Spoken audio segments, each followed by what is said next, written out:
বিশ্ব রাজনীতির মানচিত্র দ্রুত বদলাচ্ছে। কয়েক বছর আগে যেটা অকল্পনীয় মনে হতো, আজ সেটাই বাস্তবের দিকে এগোচ্ছে।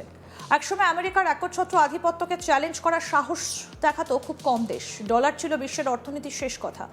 ওয়াশিংটনের অনুমতি ছাড়া যেন আন্তর্জাতিক বাণিজ্যের চাকা ঘোরানোই সম্ভব ছিল না। কিন্তু এখন পরিস্থিতি বদলাচ্ছে, আর সেই বদলের কেন্দ্রবিন্দুতে উঠে আসছে ভারত, রাশিয়া এবং ব্রিক্স জোট। ঠিক এই সময় রাশিয়ার প্রেসিডেন্ট ভ্লাদিমির পুতিনের ভারত সফরের খবর আন্তর্জাতিক কূটনীতিতে নতুন ঝড় তুলেছে। আগামী 12 এবং 13 সেপ্টেম্বর 2026 নয়াদিল্লিতে হতে চলা ব্রিক্স সামিটে যোগ দিতে ভারতে আসছেন পুতিন। গত এক বছরের মধ্যে এটাই হবে তার দ্বিতীয় ভারত সফর। আর এই সফর শুধু কূটনৈতিক সৌজন্য নয়, এর পেছনে লুকিয়ে আছে অনেক বড় ভূ রাজনৈতিক বার্তা। বিশ্বের শক্তির ভারসাম্য বদলাচ্ছে, আর সেই বদলের কেন্দ্রে এখন ভারত। একসময় আমেরিকা এবং পশ্চিমী শক্তিগুলো ভাবত রাশিয়াকে আন্তর্জাতিকভাবে একঘরে করে ফেললেই মস্কো দুর্বল হয়ে পড়বে। ইউক্রেন যুদ্ধের পর একের পর এক নিষেধাজ্ঞা চাপানো হয়েছিল।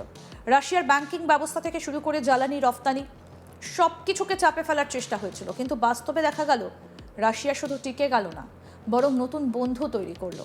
আর সেই তালিকায় সব থেকে গুরুত্বপূর্ণ নাম ভারত। ভারত একদিকে আমেরিকার সঙ্গে সম্পর্ক রেখেছে, অন্যদিকে রাশিয়ার সঙ্গে কৌশলগত বন্ধুত্ব আরও গভীর করেছে। এটাই এখন মোদী সরকারের সব থেকে বড় কূটনৈতিক সাফল্য বলে মনে করছে আন্তর্জাতিক মহলের একাংশ। কারণ আজকের পৃথিবীতে হয় আমেরিকা নয় রাশিয়া। এই পুরনো রাজনীতি আর কাজ করছে না। ভারত নিজের স্বার্থকে সামনে রেখে দুই দিকেই সম্পর্ক বজায় রাখছে। পুতিনের এই সফর সেই বাস্তবতাকেই আরও স্পষ্ট করে দেবে। মনে রাখতে হবে, ইউক্রেন যুদ্ধ শুরুর পর পশ্চিমী দেশগুলোর সব থেকে বড় লক্ষ্য ছিল রাশিয়াকে অর্থনৈতিকভাবে বিচ্ছিন্ন করা। কিন্তু ভারত সেই ফাঁদে পা দেয়নি, বরং সস্তায় রাশিয়ার তেল কিনে নিজের অর্থনীতিকে শক্তিশালী করেছে। শুধু তাই নয়, প্রতিরক্ষা ক্ষেত্রেও দুই দেশের সম্পর্ক আরও মজবুত হয়েছে। S-400 মিসাইল সিস্টেম থেকে শুরু করে পরমাণু শক্তি, জ্বালানি, মহাকাশ গবেষণা সব ক্ষেত্রে ভারত রাশিয়া সম্পর্ক এখন নতুন উচ্চতায় পৌঁছেছে। এই কারণে পুতিনের ভারত সফর আমেরিকার কাছে অত্যন্ত অস্বস্তিকর। কারণ ওয়াশিংটন খুব ভালোভাবেই জানে ভারতকে পুরোপুরি নিজেদের দিকে টানা তাদের পক্ষে সম্ভব হয়নি। বরং নয়াদিল্লি এখন এমন এক অবস্থানে দাঁড়িয়ে যেখানে সে নিজের স্বার্থে বহু মেরুর বিশ্ব রাজনীতিকে ব্যবহার করছে। আর ব্রিক্স সেই নতুন কৌশলের সব থেকে বড় মঞ্চ হয়ে উঠছে। ব্রিক্স একসময় শুধু একটা অর্থনৈতিক জোট ছিল। ব্রাজিল, রাশিয়া, ভারত, চীন এবং দক্ষিণ আফ্রিকাকে নিয়ে গঠিত এই জোটকে অনেকেই গুরুত্ব দিত না। কিন্তু আজ পরিস্থিতি সম্পূর্ণ আলাদা। এখন ব্রিক্স শুধু অর্থনৈতিক আলোচনা করছে না, বরং পশ্চিমী আধিপত্যের বিকল্প বিশ্ব ব্যবস্থার কথাও বলছে। আর এখানেই সব থেকে বড় প্রশ্ন উঠে আসছে, তাহলে কি সত্যি US ডলারের যুগ শেষ হতে চলেছে? এই প্রশ্ন এখন আর নিছক রাজনৈতিক স্লোগান নয়, কারণ ব্রিক্স দেশগুলো ইতিমধ্যেই নিজেদের মধ্যে স্থানীয় মুদ্রায় বাণিজ্যের দিকে ঝুঁকছে। ভারত এবং রাশিয়ার মধ্যে রুবেল লেনদেন বাড়ছে। চীন ইউয়ানকে আন্তর্জাতিক বাজারে শক্তিশালী করার চেষ্টা করছে। সৌদি আরবের মতো দেশও ডলার নির্ভরতা কমানোর ইঙ্গিত দিচ্ছে। অর্থাৎ বিশ্ব ধীরে ধীরে ডলারাইজেশনের দিকে এগোচ্ছে। অনেকেই হয়তো ভাবছেন ডলার এত সহজে শেষ হয়ে যাবে। বাস্তব বলছে বিষয়টা এত সরল নয়। আজও বিশ্বের সব থেকে শক্তিশালী মুদ্রা ডলারই। আন্তর্জাতিক বাণিজ্যের বড় অংশ এখনও ডলারে হয়। আমেরিকার অর্থনীতি, সামরিক শক্তি এবং প্রযুক্তিগত আধিপত্য এখনও বিশাল। কিন্তু সমস্যা হলো, গত কয়েক বছরে আমেরিকার ডলারকে শুধু অর্থনৈতিক অস্ত্র হিসেবে নয়, রাজনৈতিক অস্ত্র হিসেবেও ব্যবহার করছে। যে দেশ আমেরিকার বিরুদ্ধে গেছে তার উপর নিষেধাজ্ঞা চাপানো হয়েছে। আন্তর্জাতিক ব্যাংকিং ব্যবস্থা থেকে তাকে বিচ্ছিন্ন করার চেষ্টা হয়েছে। ফলে অনেক দেশই এখন ভাবছে, যদি কাল আমাদের সঙ্গেও একই ঘটনা ঘটে। এই ভয় থেকেই বিকল্প খোঁজার চেষ্টা শুরু হয়েছে। আর সেই কারণেই ব্রিক্স আজ এত গুরুত্বপূর্ণ। পুতিনের ভারত সফরের পেছনে শুধু বন্ধুত্ব নেই, রয়েছে একটা নতুন বিশ্ব ব্যবস্থার বার্তা। মস্কো এবং দিল্লি দুজনেই বুঝতে পারছে আগামী দিনের লড়াই শুধু অস্ত্রের নয়, অর্থনীতিরও। যে দেশ বিশ্ব অর্থনীতির নিয়ম ঠিক করবে, ভবিষ্যতে তার হাতেই থাকবে সব থেকে বড় ক্ষমতা। এই জায়গাতেই ভারত অত্যন্ত গুরুত্বপূর্ণ হয়ে উঠেছে, কারণ ভারত এখন শুধু একটা বাজার নয়, একটা শক্তি। বিশ্বের দ্রুততম বৃদ্ধি পাওয়া বড় অর্থনীতিগুলোর মধ্যে অন্যতম ভারত। প্রযুক্তি, ডিজিটাল পেমেন্ট, উৎপাদন, মহাকাশ গবেষণা সব ক্ষেত্রেই ভারতের প্রভাব বাড়ছে। আর সেই কারণে আমেরিকা, রাশিয়া, ইউরোপ সবাই ভারতের সঙ্গে সম্পর্ক ভালো রাখতে চাইছে। কিন্তু মোদী সরকারের সব থেকে বড় সাফল্য হলো, তারা কাউকে না বলেও সম্পর্ক নষ্ট করছে না।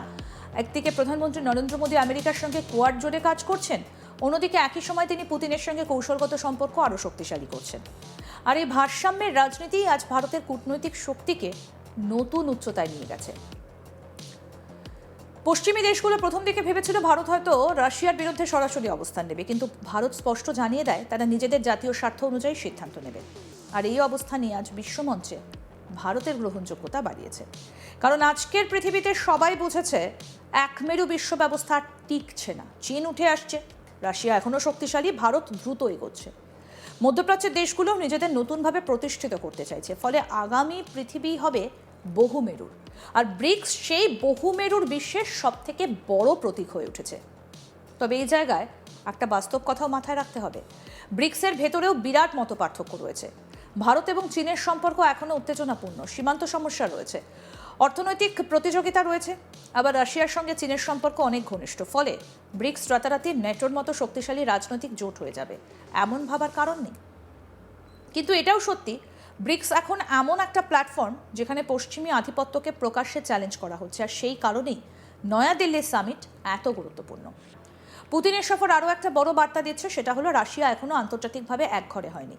পশ্চিমী নিষেধাজ্ঞা সত্ত্বেও বিশ্বের বড় শক্তিগুলো এখনও মস্কোর সঙ্গে সম্পর্ক বজায় রাখছে, আর ভারত সেই সম্পর্ককে প্রকাশ্যেই আরও শক্তিশালী করছে।